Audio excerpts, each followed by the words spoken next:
I all the did the time. same thing. All right. Well, I'm Darden Bradshaw, and I want to welcome you to our Spring Practices in Perspective series. Tonight's speaker, I am so excited to have with us here is Dr. Sara Scott Shields. And Dr. Shields is joining us. She is an associate professor, and she is the chair of art education at Florida State University. And we are so fortunate that she agreed to come spend an hour of her time with us, sharing something that she is incredibly passionate about and something that I have been following her progress in and the way she does, and actually shared with my research students some of your work. I'm so excited that you're here, and I'm gonna stop blabbering. Listen, the whole point of this series is for pre-service students to think about, what does it mean to be an artist and an educator? How is it possible for us to do both, to find the relationship of maker and educator and human living in this world? And how can we now develop and establish practices that help us care for ourselves? And I think visual journaling is exactly one of those practices. So I'm thrilled to introduce Dr. Sara Scott Shields. Hi, everybody. Nice to be here. Thanks for having me. I'm Sara, and I've been journaling in this kind of visual journaling mode since I taught high school. I taught high school for about 7 years, and then I got my PhD at UGA and left my job to go do that. But so like sum total, it's been about 14 years or so, 15 years. No, wait, 14, 15, 16, 17, 16 years. Yeah, it's been a while now. I learned about journaling from the journal fodder junkies who you see at NAEA some, Sam Peck and David Maudler and some of those guys. They're wonderful. And I brought it into my classroom immediately, and my students loved it. And then I started doing it with them. We journaled every Friday, every week for the whole time I taught. And I still have students email me and say, "Do you still journal?" I'm like, of course I do. So I'm going to share my screen. I have a little bit of a presentation. I'll tell you though, this isn't, it's not super presentation-y. The goal for tonight is to take us to kind of go from start to finish with how I move through journaling. Full disclosure though, everybody journals different. So if you don't like what you're doing or what I like the prompting that I'm giving you, you don't have to do it. You can do something else that you find more exciting or interesting or feel more comfortable with. Okay, so this is the introduction. This is a page that I finished like recently in the last maybe 2 or 3 months. I journal in spurts. I like usually sit down, finish a page, and then kind of close my book. So I have some videos that we'll look at tonight. All right. So I'm going to let this video play while I'm going to turn the sound off. I'm going to let this play while I talk to you. So I've been journaling, like I said, for about 16 or 17 years. I started it as a way to get my students excited. I had a really hard time when I first started teaching with getting them like jazzed to talk to me about their lives and to talk to me about who they were. And so I went to a North Carolina Art Education Association presentation, the Journal Fodder Junkies presented, and I thought maybe I could get them to do this. It was good at first, and then it kind of like waned, and I started sitting down journaling with them, and then we would talk about our weeks, and we would journal about our weeks, and we would talk to each other, and it became kind of this really renewing practice inside of my classroom. When I graduated, when I left my job at the high school, I kept journaling. I journaled as part of my dissertation, and in grad school, I started recording time lapses of my journals. Because what I found is that like the cool stuff that happens in journaling is the stuff that gets layered over. And so the verse that you kind of go back and remember those little pieces that you kind of move through, you know, when you're making art, you forget about stuff. So that's a little bit about why I journal. Now, personally, I journal for data analysis, but I also journal just in my personal life. I've been working on a series of pages, kind of COVID focused. I'm currently in isolation from my family because I randomly tested COVID positive about 7 days ago. And so I'm all set up in my bedroom, and it's been this really strange, isolating moment. And I've been journaling a lot more since I've been upstairs by myself. So I thought it would be really nice if everyone wanted to share in the chat what you are hoping to get from this. What is it that you need? What is it that you want? What is it that you hope to learn? Or I guess just just share with me in the chat what it is you hope to get out of this. If the chat, yeah, it would just be nice to hear what everybody's here for, I guess. That's why I have the video, so you can watch it while you inspiration and new ideas. I have lots of tricks because I've been doing it for so long and been teaching with journals for so long. Prompting, okay, a place to reflect, creative ideas. You need a jump start. You can talk about that. That's a great thing to think about. It's hard sometimes to jumpstart yourself. Maintaining artistic energy. That's so hard to keep a commitment to making art, especially when you spend all day giving your students all your ideas.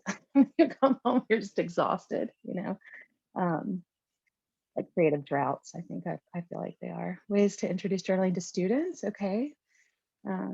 New ways to journal without trying to make everything perfect. Oh, I have got lots of tips for that. I don't throw anything out. I never tear anything out of my books. So I have good tips for that.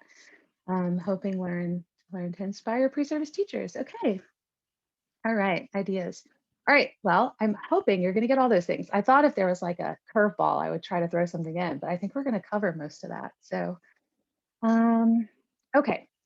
Oh, let's go back. Let's go over the ground rule. I have one rule with journaling.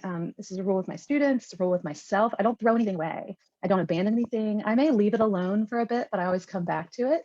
So you have to make that commitment now. This is at the beginning of the workshop, that you're not going to throw anything out. You're not going to tear anything out of your books. You're going to go from start to finish and see what happens. I'll tell you what's really nice about a journal is you just close it. If you don't like it, just close it and it goes away and you don't have to think about it. And then one day, the page that you hated might become a page that you love or a page that you can kind of layer back over. I think that's something to remember is that you can always just put something over it. So I think there's a lot of value in everything we think, even if it's not the perfect thought. So just try to hold on to everything today. All right. Here we go. So the objectives for today, think about what does it look like and how can we wander through wonder. I've been thinking a lot about my journaling practice as kind of metaphorical wandering through things that I'm wondering about. It's a safe place to think about ideas, a safe place to play around with ideas. It's a place to be silly. So the page that's up here, this was a journal I shared with a graduate student we went back and forth for about 2 years. And we just, we sometimes it's just nice to just be silly with yourself. So that's the first thing we're going to think about. I also want to think about what you can learn about yourself when you let your mind wander and allow art materials to explore wonder. So thinking about maybe not knowing where you're going to end up. I think that's for me, a cornerstone of my journaling practice is that I don't have like an end goal in mind. I try to be open to, like if that corner feels like it needs something, I try to put something there. And then the big question I think for me right now is how can art allow us to be alone together? This idea of communing with other people, thinking about making art with other people. There's an amazing like Instagram visual journaling community that I would encourage you all to like seek out if you're into this. I can give you some folks to look at. Okay, I keep hitting my keyboard thinking it's going to go to the next slide. It doesn't. All right, here are a few tips for journaling. These are, in fact, when I teach journaling, these are my rules. You have to pick 3 materials, different materials to work with. So tissue paper, watercolor, pen. You could do printmaking, collage, and I don't know, markers. But always 3. You could do more than 3, but I would always start with 3. Force yourself to not just use one thing, right? If you open up materials, I think you can open up modes of thinking, and that is, I think, really important. The next tip I would say is to cover your background. Because I'm quarantined, I couldn't get my journal that I'm currently working in. This is one that I just have just started. Anyway, you want to usually I cover the background of all my pages before I ever start a journal, so that I flip through and just find a background that I am kind of drawn to. But I would say cover your background. And then the last tip is to really follow your gut. I can't say this enough, like to not overthink it. That's, I think, the most important thing with journaling is just to kind of move from step to step to step and trust the process of layering and trust that you're going to get somewhere fantastic. Okay. All right. Now I'm going to, these are 3 favorite ways to start a journaling page. So I thought I would show them to you really quickly. Here's what I'm going to do though. I'm going to stop sharing. And then if you pin, I don't know if I pin it, if you see it, but you can pin the video here with the green book so that it pops up. It won't, it's going to try to put me up, but pin that, you can hit the 3 buttons. Does everybody know how to do that? We feel okay about it? Yes? Yes? Okay, I'm gonna do it then. All right. What are you talking Yeah. about? I'm sorry. You can pin the video of my journal. I've called in with my phone, so I have like a document camera. If you use the 3 little dots next to my face, you can pin, not my face, but next to my journal, pin that video so you can see me do the techniques. Here's my meal planning. Okay, we'll do this. Yeah, Okay. Sarah, some people might not realize that they might not see your journaling. If they might need to scroll over with the arrows, I'm not sure, before they pin it. Okay, can everybody scroll through and see if you can find the video of the green book. Put up a little emoji, a reaction if you found it. And then Okay. we'll see if anybody's having trouble. We're good? I feel like we're all right. Yeah? Yeah. Okay. Okay. Get it. I get it. Everybody got it? Okay. We got it? All this technology. Okay, the first thing we're going to do is paint smearing. I'm going to show you 3 things, and then I'm going to give you a few minutes to just try one. All right, so these are 3 really fast ways to cover your backgrounds. Paint smearing. Oh, I don't know. I like this map. I'm going to go with this here. Let's see. Look at all these things. Okay. Paint smearing. You're going to kind of just do some dabs. Remember, don't overthink it. These colors called to me this morning, I think because I feel toxic. These feel like toxic colors. I can't even like hug my kids right now. So you'll see why. This toxic orange, this crazy. You want a few colors, and you're all either artists, art teachers, but if you're teaching this to kids, I try to tell them to pick colors that are like friends on the color wheel. So you get, you don't turn everything brown. Okay, now this is just a little piece of cardboard, and I'm just going to take my cardboard and pull it in like a couple of different directions, and then I'm going to take this extra paint over here, and I'm going to do the same thing. The cardboard leaves cool little lines. You see these lines in the video. You can use like an old debit card. I had a teacher friend that collected hotel room swipe keys and kept them in a box in her classroom. I'd love to say I thought of that, but I didn't. But it's a great idea. We used to collect the old Starbucks cards and other gift cards that people like are just going to throw away. Yeah, it's such a good idea. And then just stack them somewhere. Okay, so this is technique 1. It takes like 30 seconds. Technique 2, also not a huge time commitment, is just watercolor. And just wet your page, add yourself some color. I mean, everybody's checked off, I bet, on watercolor here. And I'm telling you, like, don't overthink it. Just put some paint on the page. And then I used to tell my high school students, you can get 2 for the price of 1 if you work fast enough, because then you close the book and it'll just stamp it on the other side, right? So that you don't even have to like do the work of multiple pages. So we'll do some watercolor, and I'm going to work on top of one of these pages tonight so that you see a page go from beginning to end, if that makes sense. The last is like quick collage. I keep all sorts of like these are like phone messages. I like anytime I see paper that's being thrown out at work, I kind of hoard it. So Quick collage, you just want to, I mean, we're all checked off on collaging too, I bet. Just cover your page. I picked some things that felt appropriate for my week this week. These cards, just like while you were out of the office message, this image of all the little people. Okay, and again, I'm telling you, just do it. Oh, and I'm using tape. You can use tape, you can use glue, whatever you have around. I have tape today. Glue somewhere too. I was so proud that I put everything out on the desk and I don't know where my glue is. Okay. So you should pick one of these and try it, commit to it, cover your page. And really go with, like, these are obviously the colors that I'm kind of feeling today.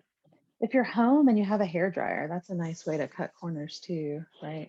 To like force your stuff to dry. Okay. When you get that done, you maybe could, like, I don't know, put up a little thumb, or, but really don't overthink it. Just cover your page.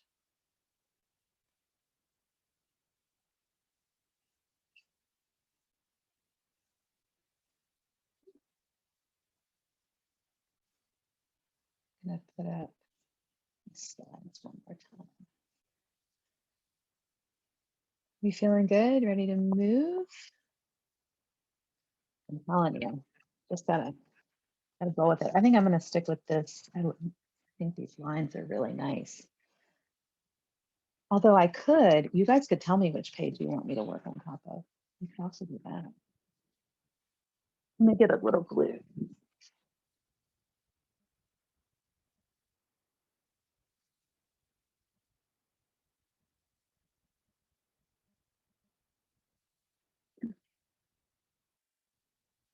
All right, I'm gonna move on. Ready? We're ready. Okay. Back to presentation mode. Maybe we're back.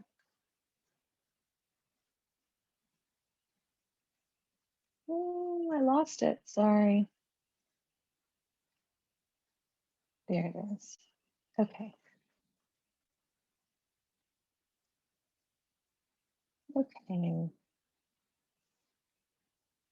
This is like oh so challenging in a place that doesn't have all of my like second screen and things like that. Okay. So you pick a page. This page here that is in the image, that was paint smearing. It's my favorite, pretty much go to. I use it for a lot of different backgrounds. Like I said, I think a nice tip is just to at the beginning of the year, you can have your students go through and just fill all their pages with something. I think the blank page is like sometimes um, it keeps you from being able to move forward. So just put something on all the pages. All right, I want to talk a little bit about wonder while your background is drying. You're going to need a sheet of paper, or you can write on the page if it's already dry, but I have like a separate sheet of paper here.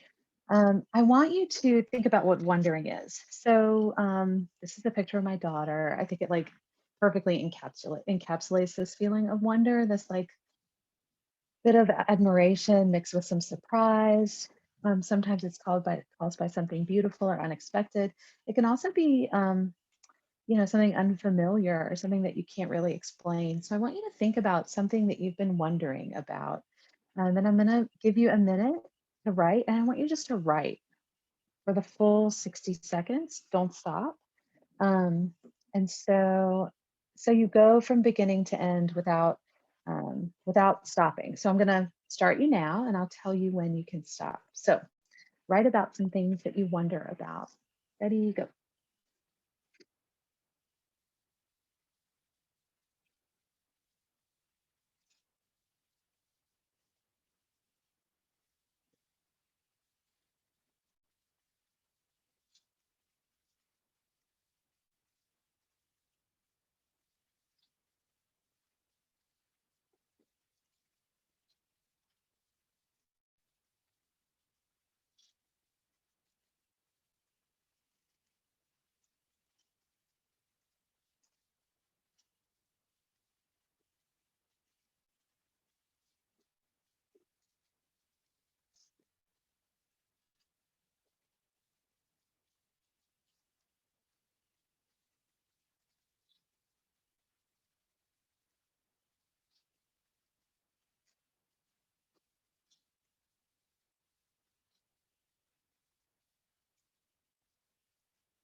All right. Get to the end of your sentence. You want to hold on to that little piece of writing. All right. The next thing I'm going to do is to show you a few of my favorite journaling techniques. And I'm going to show you these quickly, just so you get a general idea of how to do them. It'd be great if you pick one of them to try yourself if you've got the materials. Also, though, if you don't have the materials, you can use a technique that you kind of already know. The first is really simple. It's collaging like a collage stencil. So this is something I cut out before today. Well, not before today, before tonight. And then you want to use this, you just use it like a stencil, right? So I'm just going to, I'm using a marker. You could use paint. I'm using like, these are just like a cheap acrylic marker. And just really quickly going around the silhouette.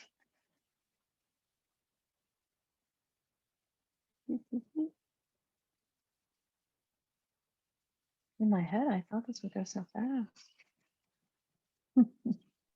We're enjoying it. Okay, good.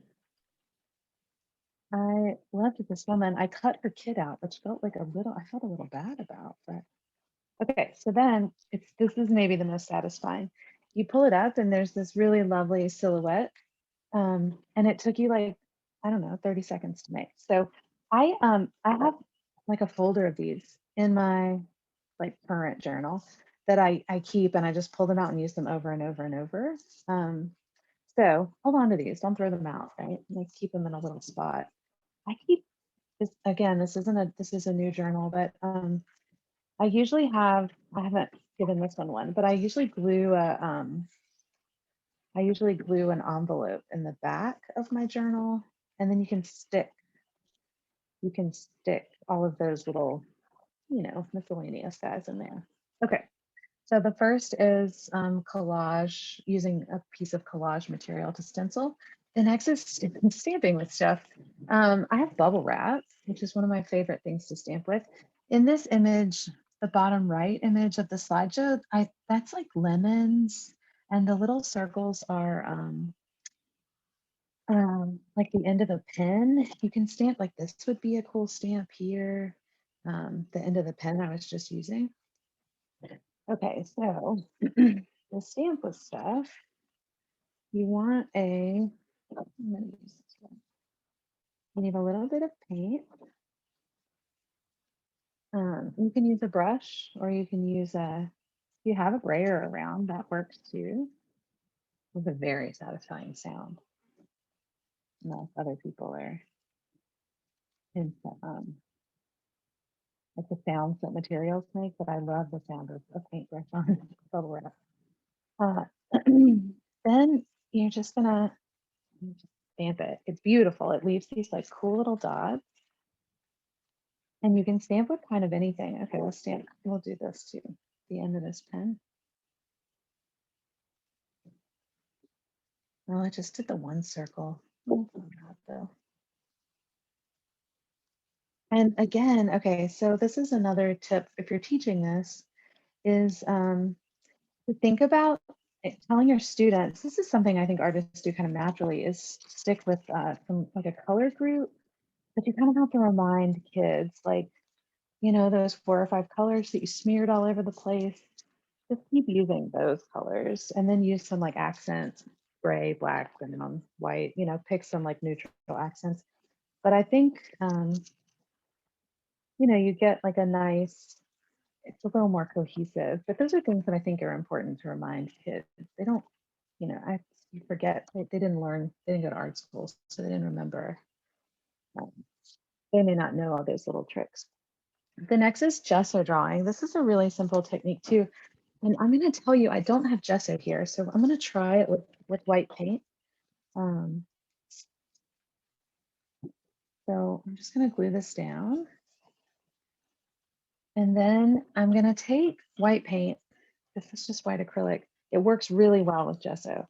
But I'm gonna do a really thin layer of white paint.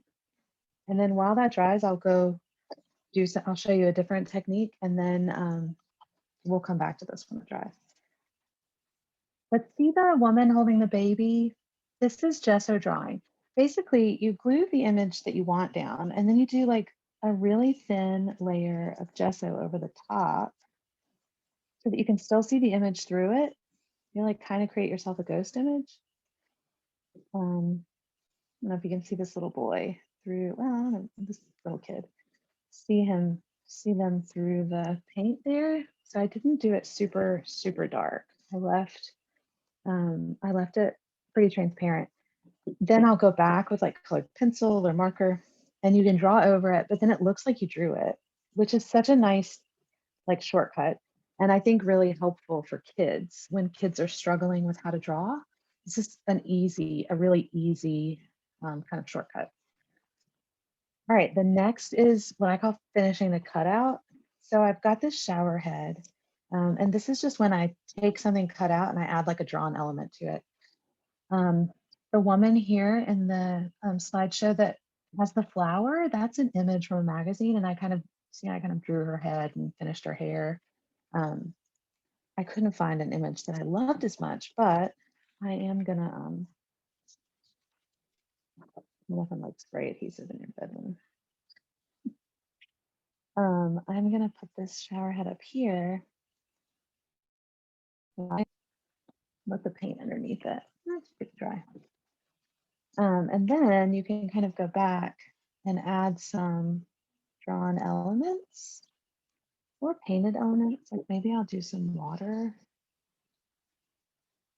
Okay, so I hope you all are trying these things, right? Okay, I'll let that dry. It's gonna rain on this kid. I've been thinking a lot about, well, because I'm in isolation, I've been thinking a lot about like sanitizing things. Mainly that like, I feel like I could like get my kids sick, which is this, my husband too. I worry about him some too. Anyway, so that's kind of where some of these ideas are coming from. Okay, so I got a little addition to that. Obviously, collage of any kind works really well. And then the last technique is tape transfer. You need clear, I'm gonna try this with this. I don't have packaging tape at my house. You need clear packaging tape, of course, because I need it. Clear tape, you put it over, and you want to, I'm gonna use my scissors here. Somebody interrupt, right? If you can't see this or it's not working. Hard to read the room on Zoom. Now, I'm gonna move this. And I have this bowl of like kind of warm water that also has a little paint in it, which is fine. But I'm gonna let this sit for a second. So you see how like just in this little bit of time, I've put an enormous amount of stuff on my page. And I think it's because you just can't overthink it. You just have to roll with it. Okay, so what I'm doing now, the warm water works the best. Oh, it's gonna work, great. This is like a magical technique. The warm water will pull off the paper. Everybody see that happening? It pulls off the paper, but it leaves the image. Here's the key. You can't use inkjet images. Magazine images work really well. National Geographic are hard because the paper is so thick. It's not impossible, but if you have like a really nice magazine, just let the paper, this is from a really cheap magazine, but let the paper sit in the water a little longer, and that'll loosen up the paper backing. And I wish I could tell you why this works, but I don't really know why. The toner sticks to the tape and comes off the paper, and you kind of get like a sticker. Okay, can you see how you can see through that?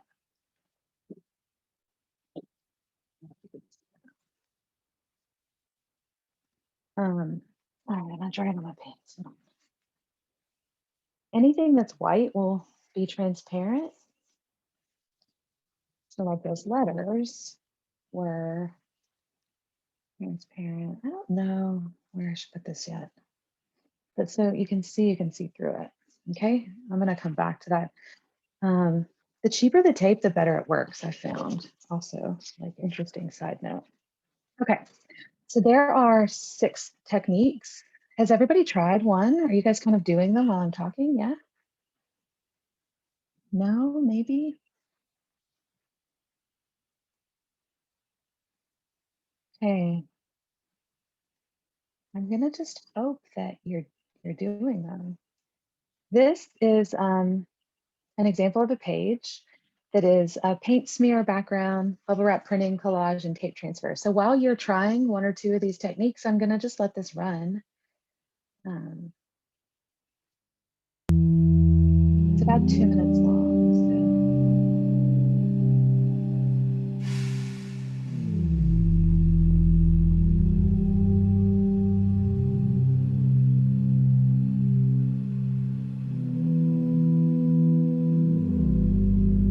this was right after Trump got elected. I don't know what your, anyway, this is just right after that happened.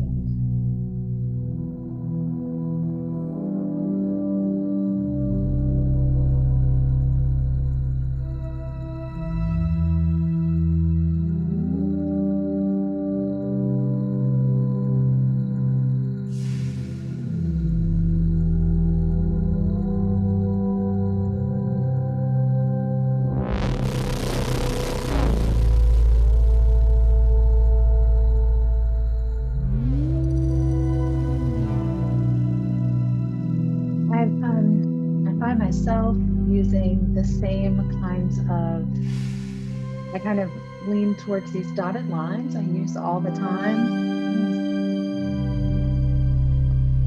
There. I use dotted lines a lot. I also use these white accents, sometimes with paint, sometimes with like a jelly pen, like a white jelly pen. I use text a lot, and I use text to fill in space quite often. And then collage I use. So I think this is, if you can kind of stick to that rule of like, make yourself use 3 different materials or 3 different approaches, right? Like try 3 different things. Don't anticipate your next step. You know, let yourself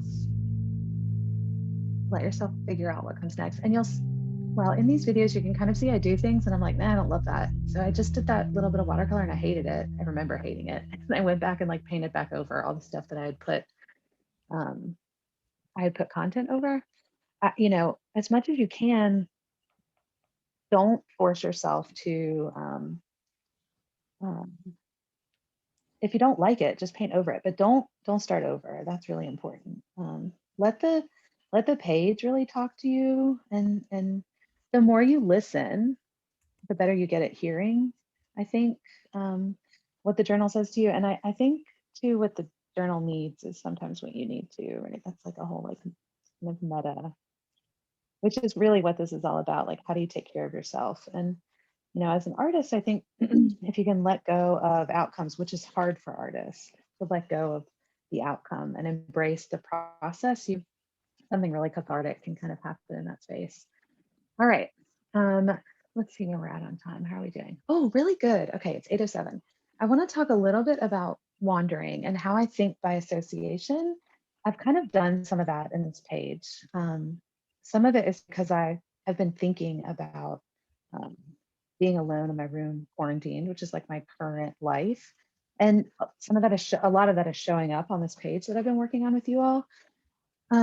So I think you have to acknowledge that when we're wandering in our thinking, we kind of associate one thing with another. So every little memory or experience or event that you like start thinking about while you're working on something, like, why did I pick this kind of toxic color palette? Well, I picked it because I'm feeling toxic, right? So as you're thinking about those connections, allow yourself to make the connection, even if it may not be a connection that you think you need to like wander into. What I found is that if I trust myself, I don't think we give ourselves enough trust, but if I trust myself and I trust that the place that my thinking is taking me is the place that I need to go. There are some caveats to this. I think there's some things that I talk about with my therapist that I'm not quite ready to maybe journal about. But on the whole, the places that your thoughts take you to are really interesting places. And if we push ourselves to leave the present moment and really immerse yourself in the process, and let yourself make those kind of wandering associations, I think that you can find really exciting places to end up at.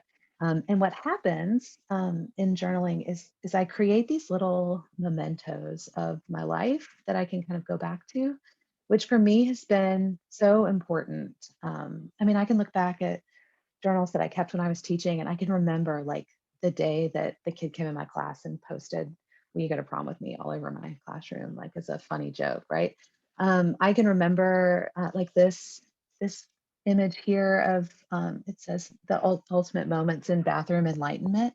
And if you fold out this paper, um, on the right hand side, this is when I was working on my dissertation, and if you pull it out, you can see the beginnings of my like research methodology. So I think you can sometimes, if you allow yourself to wander in your thinking, you arrive at things that you didn't quite know were kind of floating around in your head. Um, I I think, you know, those moments that maybe pass through your brain right before you fall asleep or when you're in the shower, or those where you never have a chance to write them down. Those are the things that I find myself coming back to in my journal. And I may not know it when I'm doing it, but instead I maybe realize it when I come back to it, right? So pay close attention. And I can't say this enough, you have to really trust yourself. If you're feeling tired, you know, write and make about being tired. Pick, you know, let your colors dictate, you know, pick colors that feel like you're feeling right now. So this is I guess another reminder, just don't be afraid to just make without stopping. The same way that we spent some time writing without stopping, just make stuff, just go, and let yourself be with art materials. I think artists do a lot of telling materials what to do, and we don't do as much of listening to what materials can do for us. And so journals are a really easy place to do that. Because like if I do this and I'm like, ugh, I don't really love it, all I have to do is like flip a page and it's gone. Okay. And that is for me the beauty of working in a visual journal, is that I don't have to love every page, but every page tends to do something for me, right?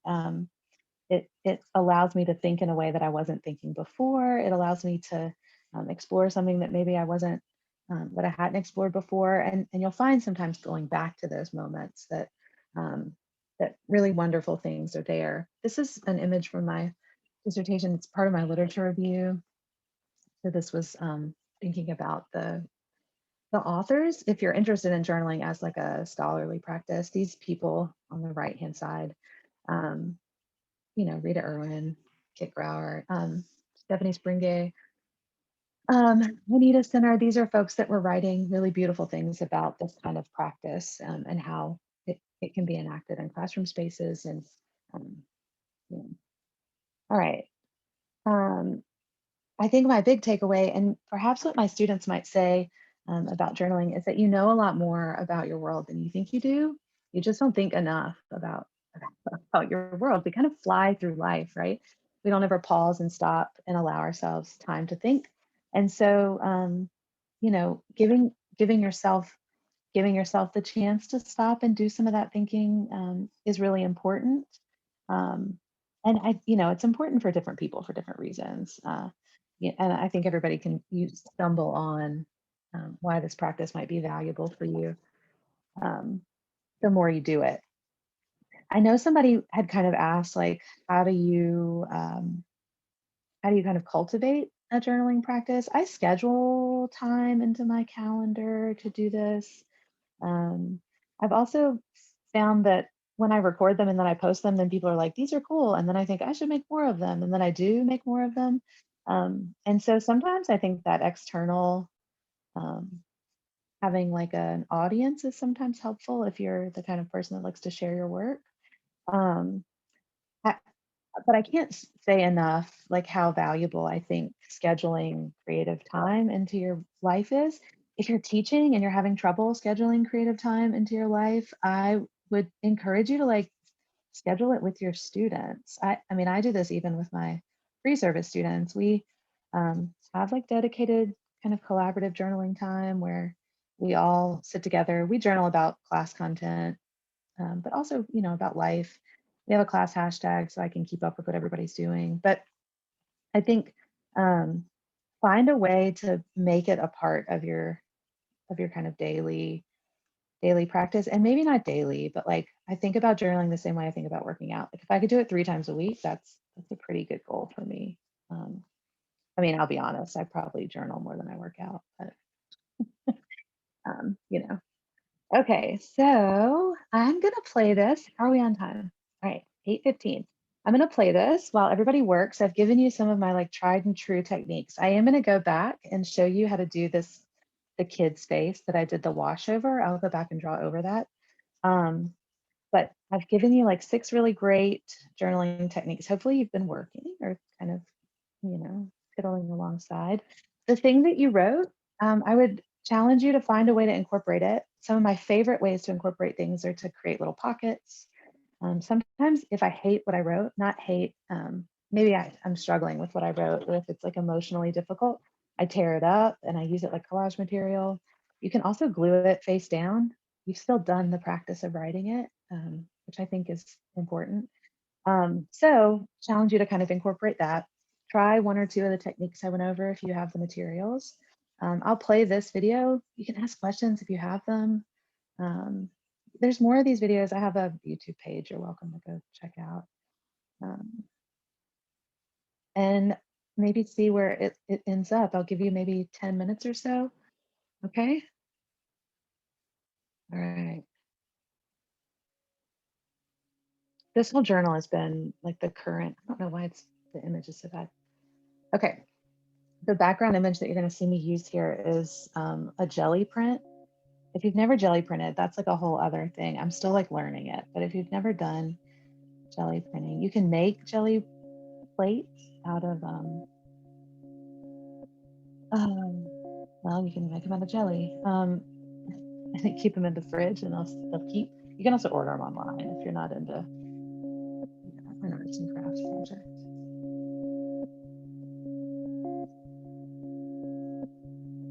But I print, sorry, I forgot where I was going with that comment. I print a lot of pages, just practicing stuff, and then I use those pages as backgrounds, so you can like glue them into the journal. And again, I'm really sorry I don't have my current journal with me, but I've been locked out of the building because of COVID.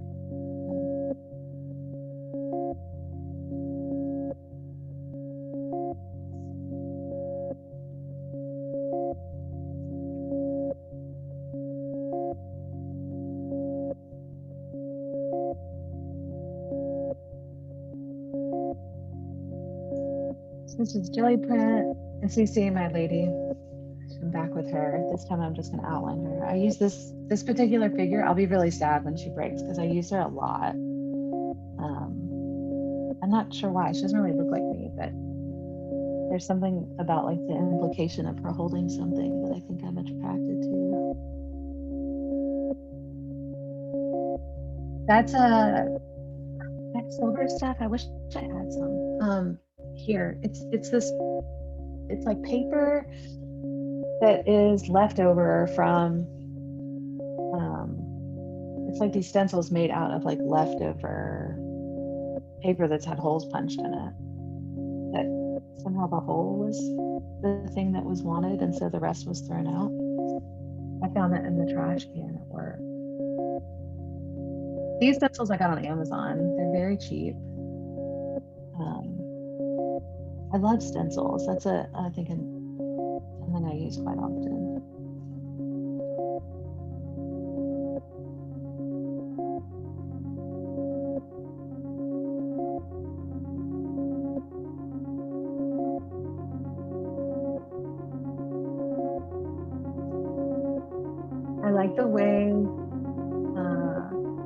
like the way text can be used to tell you things without telling you things, which is kind of the opposite of what text is used for sometimes. I also really love writing, and so I think using text allows me to do writing that isn't that doesn't have like an audience. Like a lot of times you can't. I use text in a way that you can't even really read it once it's on the page. But if you're ever feeling stuck, so I guess I'll share some like how to unstick yourself suggestions, because I think that people struggle when they feel stuck. Kind of give yourself a self check. Like, are you stuck because you don't know what to do next? Or are you stuck because the thing that you're thinking about is too difficult to think about? If it's the first thing, if it's because you don't know what to do next, I would say just do some free writing or pick up a material you haven't tried in a while. I got into oil pastels for a while. I hadn't used them in a really long time. So try a material that you haven't used in quite a while. And then if it's other though, if you're feeling like this something is too hard to think about, put it away and think about it another day if you're not quite ready to go there. Or try doing something that isn't try some like tangent thinking, connect a tangent to a tangent away from like maybe go like a degree of separation away from the thing that is really difficult to think about, and think about the adjacent thought and see where that takes you. Yeah, so far still we've got like stencils, jelly prints. These are just paint markers. I've been doing these countdown timers a lot lately too. You'll see, you'll probably find yourself returning to materials or visuals. These little countdown timers have been showing up a lot lately. I use circles a lot.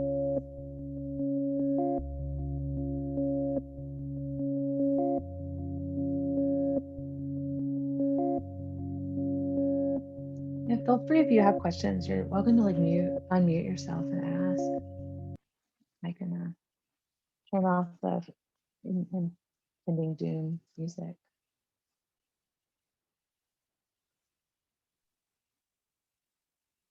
So everyone asked about. Yeah, sorry, go ahead. Sarah, there's a question in the chat. Oh yeah. So some of the students are here from this person, and they've asked the class to bullet sketchbook chapter notes this semester. And she has students who just cannot stop writing in straight lines with pencil only. Do you have advice to break out of a note-taking mold? Yeah, that's a good question. Just draw some, you can do it here. Take a pen, like an abrasive pen, like a pen that is not going to let you write outside of it, like a Sharpie. And divide your paper up, and then make your letters fit. So, make your letters fit into those spaces. Oh, and finish a word on that. Finish a word on that line. So like if I was going to write space here, like now I'm going to have to like make space much bigger, which is interesting that it's the word space too, right? The other, is to like change the orientation of your paper. I think that's something that I sometimes do. I turn my journals all around, so you can turn them upside down. I don't have anything but free to look at, but try writing from a different direction. Try cutting a sheet of paper in a shape and then follow the shape of the paper. So like if I were to cut this in a circle and then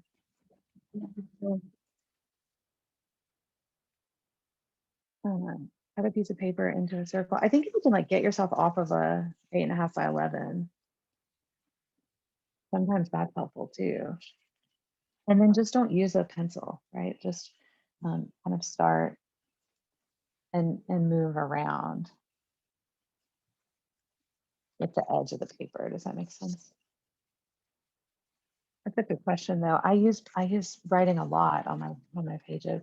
And I feel backgrounds with writing quite often. Like I've been thinking maybe this girl this outline here that I've been thinking about the stuff that I wrote here, like transcribing it into this figure. These figures ultimately end up representing me. I use this like you are here kind of little dot pretty often.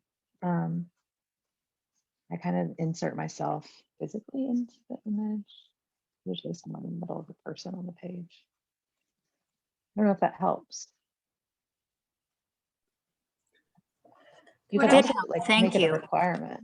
Yeah, make it a requirement. Just say you can't write in pencil and you can't write left to right. Okay, I'm going to try that with them next week. Thank you. See what happens. I hate grades, but sometimes the motivator of like, I make my students use 3 materials and I say like, hey, you have to use 3 materials. And if they don't use 3 materials, they don't get full credit. And the minute they shift into using more materials, I think they find themselves expanding opportunities for thinking because they're expanding the materials that they're thinking through, you know. Any other? Sarah, in our You had last asked about prompting. I think maybe. Yeah, in our last few minutes, do you want to maybe can we go back? Can I read some of the earlier chat questions? You know, that where people were Yeah. thinking about, you know, how do you introduce journaling to students? How do you do a jump start? And then Yeah. Do you want me to just, I can start with, yeah. yeah. Any of those. Okay. Starting journaling with students. I think it depends on, well, it doesn't really depend on the grade or the age. My pre-service and my high school students have all responded well to journaling when I did it with them. So I think there's this amazing thing that happens when you make art with other people. And I think that if you sit down and you say like, look, here's a thing that I've started, which is kind of what I did. I like came back from this conference and was like, this is so much fun and I want us to try it. And the first time I did it, I didn't ask them to use X number of materials or, you know, there weren't like specifications, but, you know, ask them to sit down and let's all make art together, even if it's over Zoom, right? Like say, you know, I want you to cover your background and then I want you to use something that you've cut out and brought with you that you find meaningful. You know, think about a question, you know, maybe a question from the day. But when I start journaling with students, I usually start asking them to journal about themselves before I have them journal about class concepts. That's kind of like a later iteration. I think it's difficult to journal about a thing if you don't know how to journal, if you're not comfortable with kind of the materials and the methods themselves. So in my classes, when we first start journaling together, I start every class with a technique, and I use technique like really loosely. Like bubble wrap printing is a technique. I show that to them and I say, I want you to use that in your journal today. And then we spend 30 minutes. So when I first introduce it, I give them the time inside of the class to do the work so that they see the time that it takes to do it. And I think that you get something out of it when you're asked to like stop and spend the time on it. And the time is kind of given to you inside of a class instead of having to carve that time out yourself. Yeah, I think that's a really important thing to consider, sort of giving time, making space for it. If it's valuable and important, we should create space in our classroom for it. Sarah, we have a question, which is that while you're answering questions, if you would stop sharing screen so that people can see your work up in large format. There we go. Let me see. Yeah. I've been talking a lot too. I've tried to, here's the little gesso drawing. You just draw right over it. A really nice shortcut. I know people struggle too, like with prompting. There's lots of tricks for that. You can buy really great like prompting books. I can send some of those links actually. If I were in my office, I could show you some of those links, but or show you some of those resources. But anything that's about like, you know, 100 prompts, this, that, and the other. There's also really great resources online, like Instagram folks that you can follow that do kind of challenges. You can also pick a word, which I think is sometimes a fun practice. And something else I have in my office, this like big foam dice that I got from the dollar store, and I wrote in Sharpie on each side of it. One of the dice has like materials and the other dice has questions.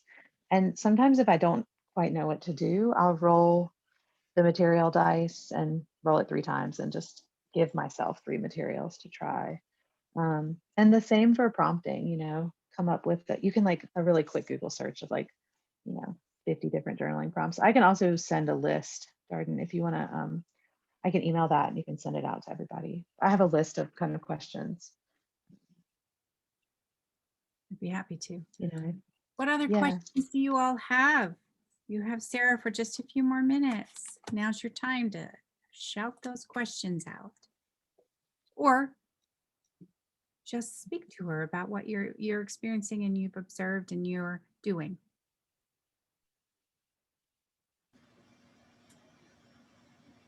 Darden, I'm wondering if some of our participants want to share what they did.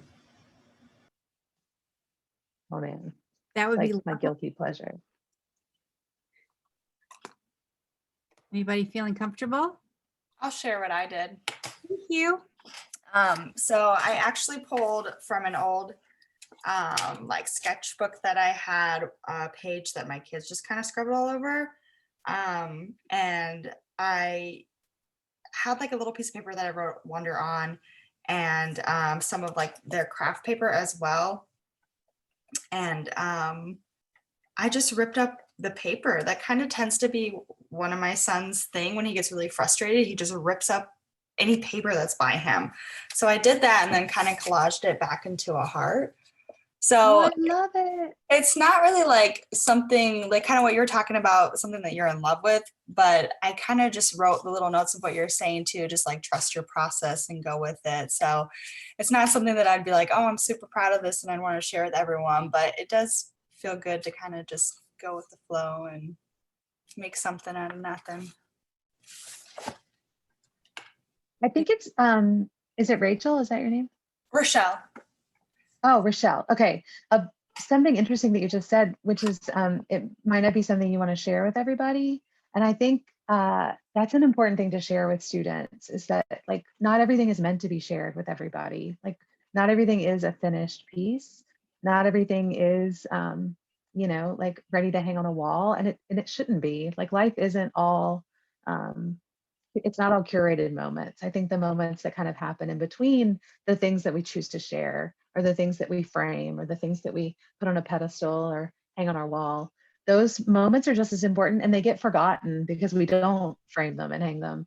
And that's where I think journaling is like super valuable, is it captures those little moments that happen in between the birth of your child or your graduation day, or the really important, not important, but those moments are just as important. So this is a way to kind of honor those moments too. So yeah, that was nice that you shared that. Yeah, thank you.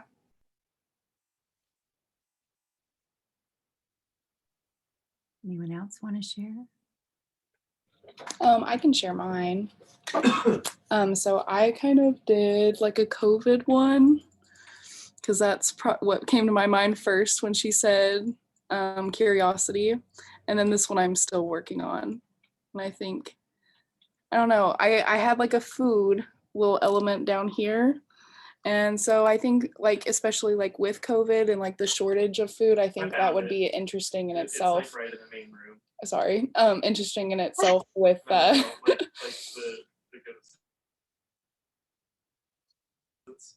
love the goal. So yeah, so this is like a farmer figure, and I think the rest would be like foods and things like that, like the food shortage with COVID. I love the your silhouette image that you filled. Did you fill it in with gold? Yeah, I had like a gold paint Yeah, that I kind of filled it in I with. love that. Yeah. You know what I like is the journals can hold all those materials we don't know what else to do with. Like glitter is a great place to put glitter if you have it and don't want to use it. It's the closest. I love that gold though. It's beautiful.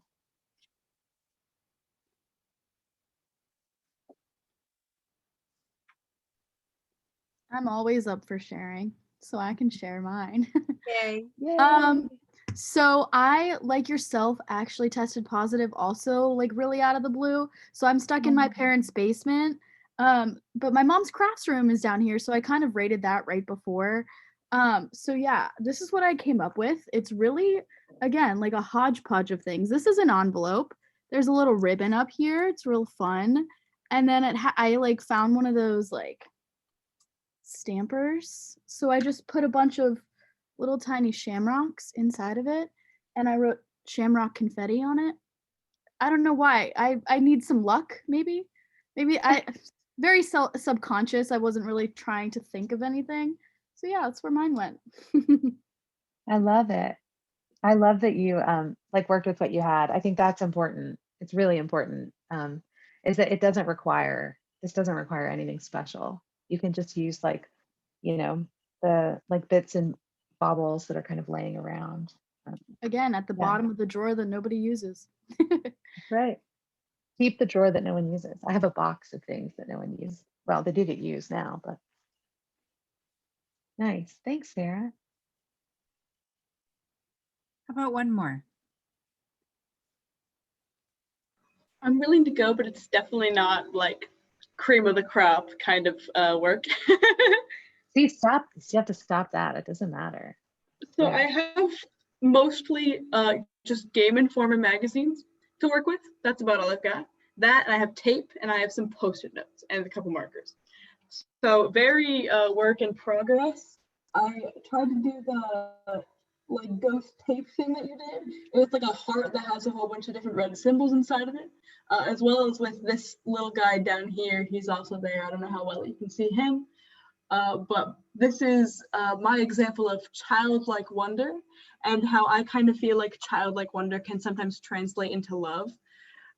So I used like the whole fact that all I had to work with really was video game based things to create kind of a spread that had to do with how those who play video games, often younger or people, I mean, not always young, but I don't know, I just kind of use that to my advantage. The heart you can kind of barely see because it's a very dark background, but it is what it is. And I have not decided yet what I'm going to do with this page, but I'll get Nice. there. It's a good start though. And you know, when you do that, the wash, you can go back with like other materials, like colored pencil over it, marker over it. And it starts to not look like magazine anymore. It's cool. I did a little, but I found myself mostly fascinated by watching you, Sarah, and watching your Oh, thanks. I love the transformation. Yeah, I think if you've never recorded yourself working on with like a time lapse and then go back and kind of watch what you do, it's really interesting to see the things that you pursue and the things that you abandon. And when you get into a role of doing, you know, kind of this kind of wandering thinking in your art making, I think that like my students now do time lapses and sometimes we'll submit those as their like notes, so that I can see, because you cover stuff up, right? There's no way to like capture all of it, and it's an interesting way to like assess, or you know, kind of assess learning, is to see what kind of layers they kind of build up. Yeah. That's fascinating. Well, Yeah. we're at 8:37. So I'm going to say, is there any last burning desire to ask any question of Dr. Shields? I have a question. I would like to know what kind of paint you used to smear the background that dried so quickly. Oh, I'm like embarrassed at like how cheap this paint is. It is. I have two really fine options, but there's Master's Touch, which are like those art kits that go on sale sometimes at like, you know, I don't know which is better for you to see it, but oh yeah, it's like and then the other is Liquitex. Also, Blick acrylic dries really fast. Here's the key to getting that background to dry fast is to really squeegee the paint off, like get all the paint off so it just leaves a little pigment behind. And if you don't, in your like workspace, get a blow dryer. I usually use one. My kid is asleep in that room, so it's not on the table tonight. But the blow dryer is like transformational. It allows you to do things. You can do really like, you can do a lot more kind of layers. Also, like while one thing's drying, just work in another spot. You know, I think, you know, try to just move around the page. So like while the bubble wrap goop was drying, I glued down the little thing. While the glue was drying, I glued down this other piece. So just don't let yourself stop, I think. And that's practice. You have to practice that, like just going. And it's not for everyone. I'll say I have students that are meticulous planners and they fight this process often at the beginning. It's, you know, letting yourself, it takes, you know, all kinds of folks. So, but just finding your way to a practice that works best for you, I think is the important part. Yeah. Yeah, and I think it's interesting you talk about practice. Like that's a really important piece of any kind of self-care, is that it's something that we do repeatedly, right? When we're, Yep. whether it's yoga, whether it's walking, whether it's reading, whether it's, you know, going to the movies. If that's something that you're, well, which we can't do in COVID times, but if we're doing a practice, it's something that we do repeatedly on some kind of schedule. Yeah. Yeah, that's, and I mean, I put it in my calendar so that it like blocks the time out. You know, I schedule my emails, schedule my like art making time. I think you really have to like, I try really hard to acknowledge that something I need to be a full human is like an opportunity to not be a mom and not be a faculty member, and like just a moment to just be with myself and my thinking. And that's what I think the journals give me an opportunity to do. Yeah. Thank you This was so so fun. Oh, it was fabulous. Yeah. Thank you all so much for being here. Thank you for coming and watching Dr. Shields and learning from her. And I hope that you will invest in a practice and use some of these fabulous tools and techniques that she shared with us. It's a very rich presentation. So thank you so much, Sara. Yeah, I had such a nice time. It was really, it's nice to just be with other people and like make some art. So I appreciate you sitting with me tonight. This was great. Do you want to show us your finished, well, not finished, but you're at this point? Yeah, do you want me to do it here? Is it better here? So, or here underneath? Here we go. here we I go. don't know if you can. Yeah. Oh. Yeah, so I'm now like transcribing this text into this empty spot. And I Cool. wrote about, I was thinking a lot about like other people that feel the kind of loneliness I'm feeling right now, but they feel it all the time. I've been thinking a lot about that, like while I'm sitting in my room by myself, and how lonely it is to be alone, and that there's people that feel that way all the time. So I guess counting my blessings, but yeah, this is so nice. And when I finish this, I'll probably finish it tonight. I'll scan it and send an image to you, Jordan. Oh, that'd be great. Yeah, I think we'd all Yeah. see it. Thank you all for being here. Don't forget that our next Practices and Perspectives will be on February 25th, which is a Thursday at 7 p.m. Dr. Leslie Gates will be with us, and she is going to be talking about using the soundboard metaphor of sort of mixing your life as artist, educator, and maker. So thank you all so much. Thank you, Sara. It's incredible. Yeah, thank you. This was really fun. I appreciate it. And I'll share resources that you all can grab. I have like a lit review and some things that are kind of practical things that might be helpful. Oh wait, get a picture of that. Is there by chance a place in which we could access this recording, or is that, yeah, okay, cool. Wait, I wanna take- So if you want the recording, send me an email, okay? And I will pop it, send you a link once it comes down. Takes this evening, okay? Thank you. Thanks, Yeah. everybody. Feel better soon, Sara. Have a good night. Oh my God, I don't even feel bad. It's annoying. I feel fine. We'll get out of the quarantine. That's right. Friday is my last day. Oh, good. I'll be so happy on Friday. Oh my gosh, I can't wait. Hug Yeah, it I can't wait. I'm ready to. My kids are like, my 3-year-old is like, we cannot hug mommy, William. She's sick. Don't touch her. I know. hard. So this was great. Thank you so much, Darden. So I'll scan the image and send you the presentation, and then have like a 2-page handout thing that might be, I could have sent a link and I didn't even think about it. Oh, that's all right. You can send it and then Okay. we'll send it out. Okay, sounds good.